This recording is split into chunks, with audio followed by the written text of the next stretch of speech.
Good morning everyone. आज Sunday वाले दिन सुबह सुबह हमारी मुलाकात हो रही है इस मोटिवेशन सेशन के रिगार्डिंग। और सेशन की शुरुआत उसी एक छोटे से किस्से से करते हैं जिसके रिगार्डिंग अभी रिसेंटली आपने मेरा एक शॉर्ट्स भी देखा होगा। और ये यार कहानी है अल्फ्रेड नोबेल की। जी हाँ, ये अल्फ्रेड नोबेल वही हैं जिन्हें डायनामिट किंग के नाम से भी जाना जाता था, और ये अल्फ्रेड नोबेल वही हैं जिनके नाम से नोबेल प्राइज के बारे में हम जानते हैं। तो यार कहानी कुछ इस तरीके से है कि ये अल्फ्रेड नोबेल, जिन्हें पहले किस नाम से जाना जाता था, डायनामाइट किंग। क्यों? क्योंकि इन्होंने डायनामाइट का इन्वेंशन किया। Right, he invented the dynamite. तो पूरे वर्ल्ड में काफी ज्यादा फेमस हो गई है।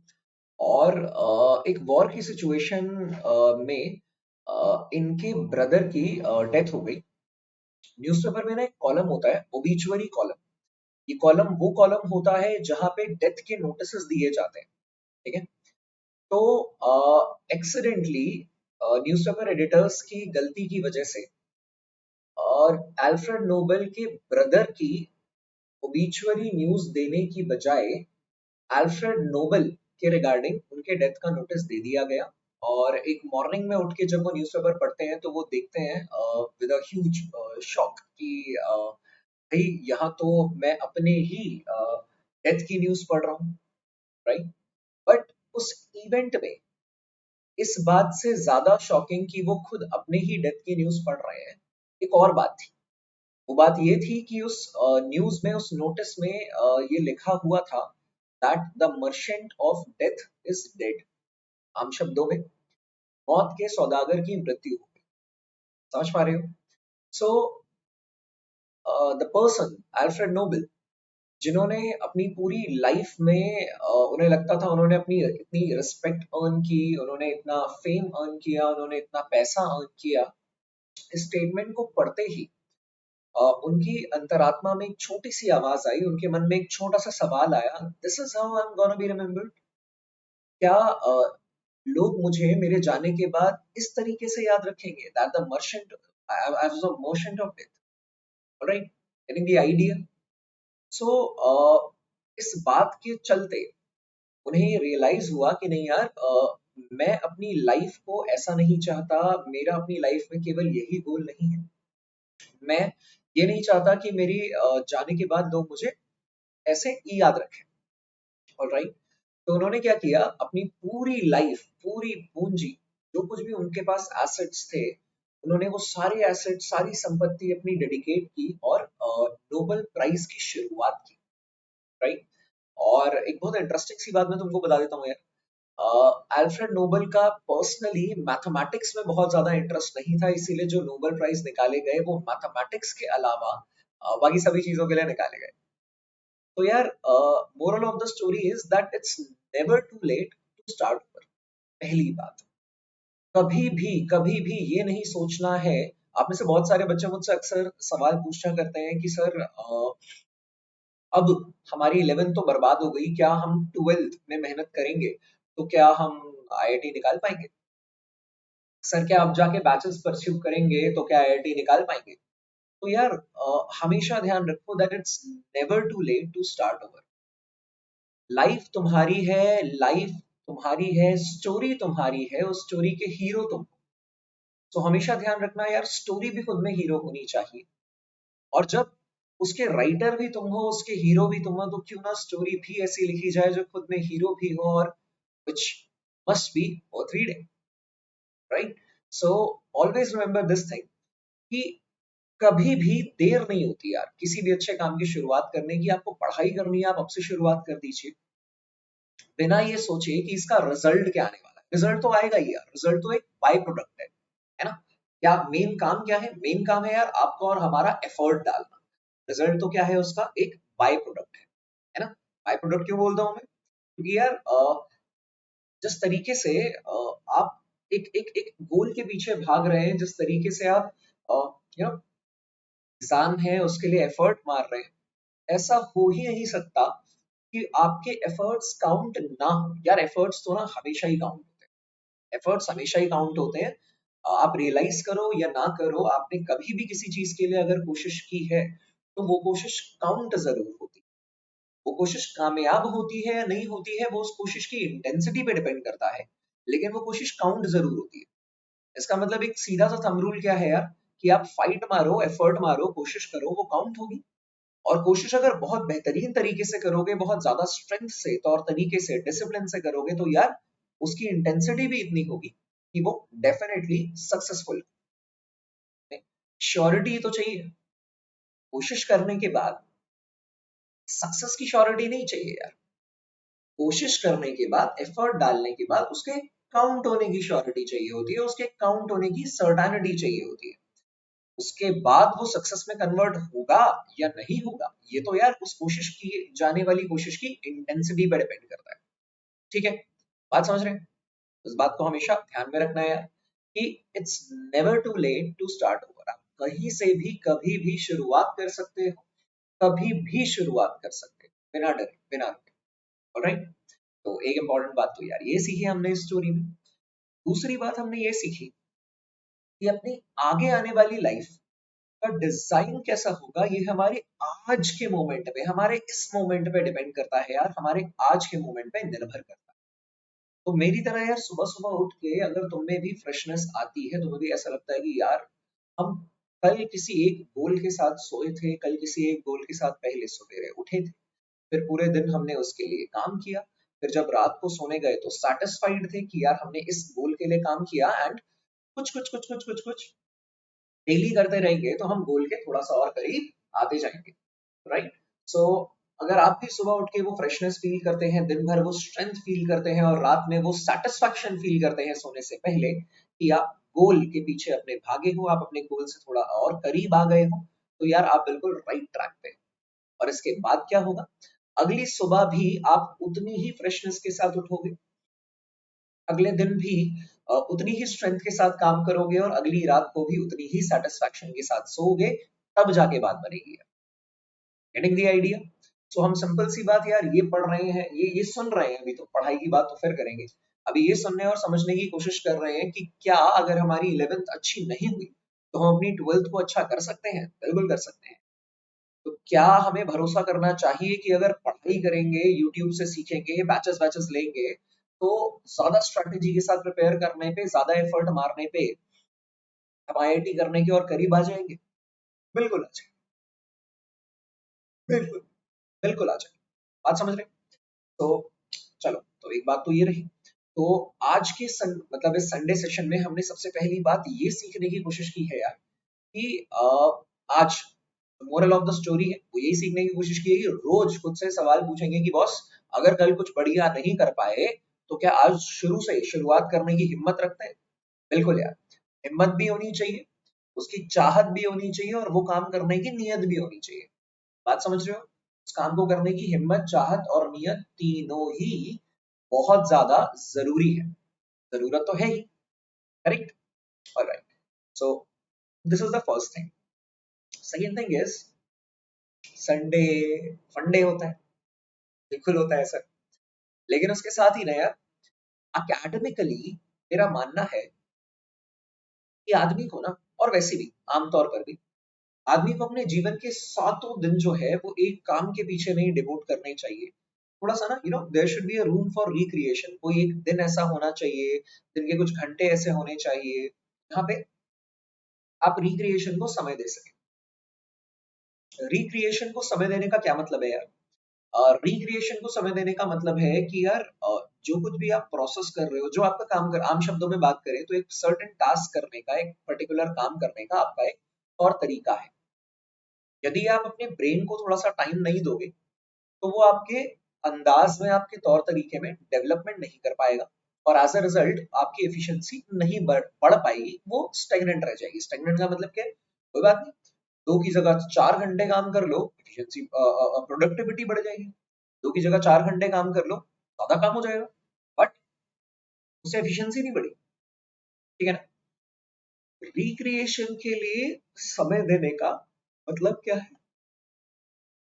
रिक्रिएशन के लिए समय देने का सीधा सा मतलब ये है यार, कि आप एक ही काम को करने के अपने ब्रेन को एक रूम दे रहे हो, अपने ब्रेन को एक मौका दे रहे हो कि वो आपके काम करने के अंदाज में, पढ़ाई करने के तौर तरीके में थोड़ा सा डेवलपमेंट करें, जिससे आप उन्हीं चंद घंटों में पहले से ज्यादा पढ़ाई कर सकें। This is the sense of saying कि have some room for recreation। ठीक है, तो इसके लिए मैं स्ट्रिक्टली स्टूडेंट्स को सजेस्ट करूंगा कि मंडे टू सैटरडे, सोमवार से लेके शनिवार तक आप बिल्कुल एकदम की जान लगाकर मेहनत कीजिए, लेकिन संडे वाला दिन यार रिवीजन के लिए रखिए। एक तो यार मेरे दो रूल्स ऑफ रिवीजन है, वो दोनों ही आपको फॉलो करने चाहिए। रूल नंबर 1 ये है कि डेली बेसिस पे जब भी आप सोने जा रहे हो, उससे पहले का 1 घंटा केवल और केवल रिवीजन पर्पस के लिए ही होना चाहिए। यानी कि अगर आप 10 बजे रात को सोने जाते हैं तो 9 बजे से लेके 10 बजे के बीच में ना ही आप डिनर करेंगे, 9 बजे से लेके 10 बजे के बीच में ना ही आप वॉक पे जाएंगे, ना ही कार्टून देखेंगे, ना ही म्यूजिक सुनेंगे, ना ही नॉवल पढ़ेंगे, नथिंग। अगर आप 10 बजे सोने जा रहे हो तो 9 बजे से लेके 10 बजे तक केवल और केवल उस चीज की रिवीजन होगी जो आपने सवेरे से लेके शाम तक प्रिपेयर की है। Physics, chemistry, maths, biology, English, जिस जो भी सब्जेक्ट्स आपने पढ़े हैं, जो भी सवाल आपने बनाए हैं, जो भी डाउट्स आपने जिनकी क्लैरिफिकेशन ली है, टीचर्स के साथ डिस्कस किए हैं, जो भी आपके पूरे दिन की जद्दोजहद है, वो आखिरी घंटे में, दिन के आखिरी घंटे में आपकी आंखों के सामने से गुजरनी ही चाहिए यार। This is the rule of revision number 1। और ये आपको अपनी सक्सेस के, आपने आपकी सिलेक्शन के, आपकी रैंकिंग के काफी ज्यादा करीब लेकर आएगा। बात समझ में आई? परिभाषा नंबर 2, सक्सेस की दूसरी परिभाषा क्या है यार, या रिवीजन का दूसरा रूल क्या है? रिवीजन का दूसरा रूल, अभी सक्सेस पे नहीं जा रहे हैं। रिवीजन का दूसरा रूल ये है कि मंडे टू सैटरडे जो कुछ भी आपने पूरे हफ्ते में पढ़ाई की है, संडे को, मंडे टू सैटरडे जो भी पढ़ाई की है, संडे को केवल और केवल उसकी रिवीजन को ही डेडिकेट कीजिए।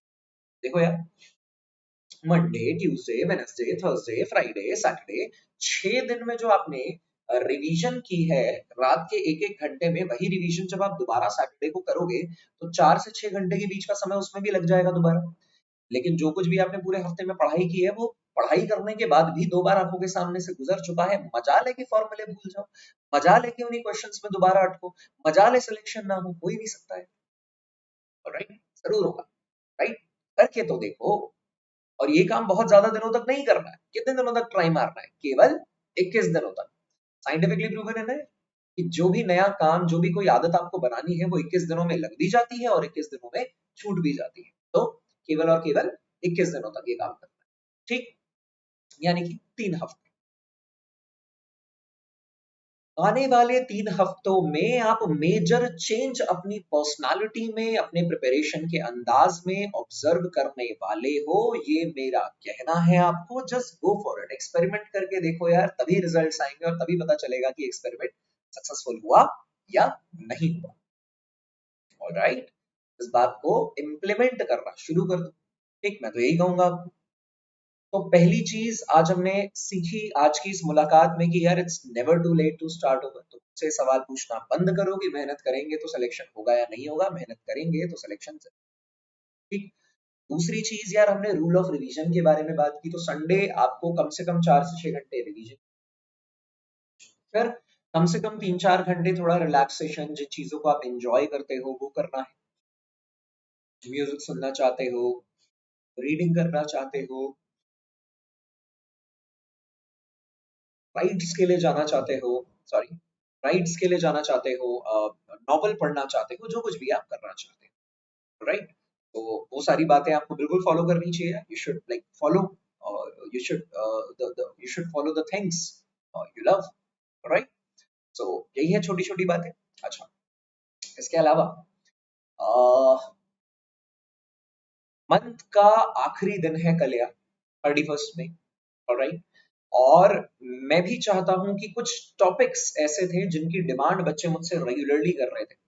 और वो टॉपिक्स क्या थे? उन टॉपिक्स में ऑल्टरनेटिंग करंट के बारे में अगर हम बात करें, 12th क्लास के ट्रैक के वेव ऑप्टिक्स के बारे में बात करें हम, 12th क्लास के ट्रैक के, तो उसमें कुछ कुछ कुछ कुछ छोटी छोटी चीजें थी जो बच्चे काफी टाइम से डिमांड कर रहे थे। तो मुझे लगता है कि एक ऑल्टरनेटिंग करंट का फुल फ्लेज जो सेशन है, मैं वो आप लोगों के लिए ले लेता हूँ। ठीक है, तो 6 से 8 घंटे का एक सेशन जो है, ये मैं कल की डेट में आप लोगों के लिए लेकर आ रहा हूँ। मैं कहूंगा 6 से 8 घंटे का एक लंबा सेशन जो है, ये मैं कल की मुलाकात में आप लोगों के लिए लेके आ रहा हूँ यार। और इसी के साथ मंथ का एक सक्सेसफुल कंप्लीशन भी करेंगे। ठीक, काफी सारे टॉपिक्स पढ़ेंगे, काफी सारे क्वेश्चंस भी करेंगे और बढ़िया तरीके से काम करते चलेंगे यार, है ना? तो क्या ही कहें, राइट? इसके अलावा आपको भी 6 से 8 घंटे तक साथ में जुड़ के बैठ के लंबे लंबे स्ट्रेचर्स में पढ़ाई कैसे करनी है इसका एक्सपीरियंस हो जाएगा। तो ये यार हम कल की मुलाकात में करने वाले हैं, ठीक है बच्चों? And that's all as of now. बस ढंग से पढ़ाई करते रहिए, मेहनत करते रहिए and keep yourself motivated, you know, motivation अंदर से आनी चाहिए। और यार लाइफ में ना मटेरियलिस्टिक गोल भी रखना शुरू करो। मटेरियलिस्टिक गोल का क्या मतलब है कि यार जब मैं ये सोचता हूँ ना कि मैं एक दिन बहुत अच्छा करूंगा, ये करूंगा, वो करूंगा, ये मटेरियलिस्टिक गोल नहीं है। लेकिन अगर मैं ये सोचूं कि यार मुझे ना बच्चों के लिए, खासकर स्कूल गोइंग स्टूडेंट्स के लिए, टीनेजर्स के लिए खासकर, अगर वो ये सोचे ना कि यार मुझे ना पढ़ाई करनी है, इसलिए करनी है क्योंकि मैं बीएमडब्ल्यू अर्न करके बीएमडब्ल्यू लूंगा, अर्न करके बाइक लेने की प्लान कर रहा हूँ, मुझे आईफोन लेना है, मुझे मैकबुक लेना है। जब आप इन चीजों के बारे में सोचते हो ना, तो ये मटेरियलिस्टिक गोल्स है। और ये भी साइंटिफिकली ऑब्जर्व्ड है कि मटेरियलिस्टिक गोल्स जिन लोगों के होते हैं, जो मटेरियलिस्टिक गोल रखते हैं, वो उसे हासिल करने के लिए उसके पीछे भागते हैं। यू नो, अगर मैं ये सोचूं कि मैं समाज के लिए अच्छा करूंगा एक दिन, तो यार कब तो आएगा वो एक दिन। और समाज के लिए अच्छा करूंगा की कोई मेजरमेंट थोड़ी होती है यार, वो क्वांटिटेटिव थोड़ी है यार, है ना?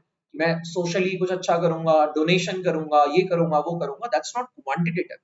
लेकिन अगर मैं ये सोचूं कि यार मुझे ऑडी लेनी है, बीएमडब्ल्यू लेनी है, अच्छा फ्लैट लेना है, बाइक लेनी है, ये सारी छोटी मोटी बातें, मटेरियलिस्टिक चीजें बच्चों के लिए, टीनेजर्स के लिए खासकर, वो जब मटेरियलिस्टिक गोल रखते हैं, मैं यार आईफोन लूंगा, मैं कुछ हासिल करूंगा तो पेरेंट्स ये दिलाएंगे, तो वो ज्यादा खुशी के साथ अपने गोल के पीछे भागते हैं। ये बस ये एक फैक्ट है जो मैं आप लोगों के साथ शेयर कर रहा हूँ, इसको अदरवाइज मत लीजिएगा, ठीक है? तो अब अगर फैक्ट है तो है। तो अब अगर ऐसे ही पॉजिटिवली काम कर सकते हैं तो ऐसा ही सही, ऑलराइट? तो बस have few materialistic goals and try to fulfil them, alright? And that's all. इस उम्मीद के साथ कि एक लंबा सेशन मैं आप लोगों के लिए रखने वाला हूँ, वो लंबा सेशन ऑल्टरनेटिंग करंट का रखेंगे प्रोबेबली, क्योंकि मोस्टली बच्चों को वही चाहिए और उसमें प्रॉब्लम भी होती है। और इसी के साथ बोर्ड एग्जाम्स वाले स्टूडेंट्स को काफी ज्यादा हेल्पफुल भी मिल जाएगी, जेई और नीट एस्पिरेंट्स को भी। और उसमें मैं वो क्वेश्चंस भी डालूंगा। और इसके अलावा 1 जून को या 2 जून को, यानी आगे आने वाले 2 से 3 दिनों के अंदर, एक स्टॉप द बोर्ड्स या कैंसिल द बोर्ड्स कैंपेन रखेंगे यूट्यूब पर ही, जिसमें हम ये देखेंगे कि क्या बोर्ड्स वाकई कैंसिल होने चाहिए तो उसके कारण क्या है, उसके कैंसिल होने के कंसीक्वेंसेस क्या है, पॉजिटिव्स और नेगेटिव। नहीं होनी चाहिए तो उसके कारण क्या है, और उसके पॉजिटिव और नेगेटिव्स क्या है। और उस टाइम पे हम एक ओपन डिस्कशन में आएंगे, आप लोग अपना ओपिनियन देंगे, मैं अपना ओपिनियन दूंगा, और कुछ डेटा, कुछ स्टार्ट्स डिस्कस करेंगे। और उसके बाद एक फ्यूचर प्रेडिक्शन के बारे में बात करने की कोशिश करेंगे, करियर वाइज आप लोगों के लिए। ऑलराइट बच्चों, तब तक के लिए all the best, stay motivated, stay positive. और आज के 4 से 6 घंटे का ड्यूरेशन आपको किसमें देना है? केवल और केवल पूरे हफ्ते में जो आपने काम किया है उसको रिवाइज करने के लिए देना। ऑलराइट बच्चों, सो ऑल द बेस्ट। जल्दी मुलाकात होगी अच्छे अच्छे इंटरेस्टिंग और लंबे लंबे लेक्चर्स के साथ। All the best.